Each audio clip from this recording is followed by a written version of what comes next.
అగో ఈ లక్కీ ఏమో మాట్లాడుతున్నట్టు సప్పుడు వస్తుంది ఏంది? అమ్మ బాబాయ్, మా అమ్మ వస్తున్నట్టుంది. నా పుస్తకం ఎటువైందో.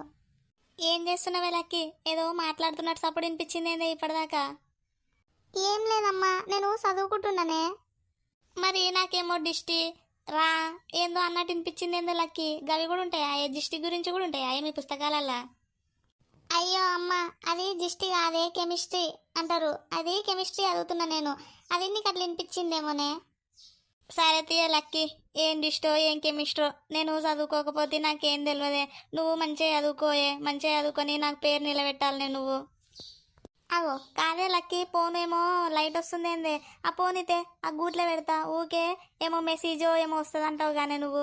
అది వచ్చినప్పుడల్లా నీకు సప్పుడు వస్తే చదువుకు అంతరాయం ఏర్పడుతుంది. అది అయితే ఫోను గూట్లో పెడతా. అయ్యో అమ్మ, ఫోన్ లేకపోతే నేను ఆయనతో చదవలేనమ్మా. ఎందుకంటే ఫోన్లో మా టీచరు అవి పంపిస్తుంది, క్వశ్చన్లు ఆన్సర్లు ఉంటాయమ్మా. ఆ ఫోన్లో చూసి చదువుకుంటా. ఫోన్ లేకపోతే ఎట్లా చదువుకుంటానే?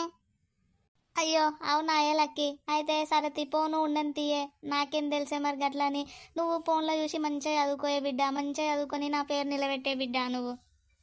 సరే తీయ అమ్మ, నేను చదువుకుంటానే, నువ్వు అయ్యి పండుకపో. నీకు ఒకదానికి భయపడదుగానే. నిన్న మొన్న ఈయన్నే వండుకోయే అమ్మ, ఈయన్నే వండుకోయే అందువు.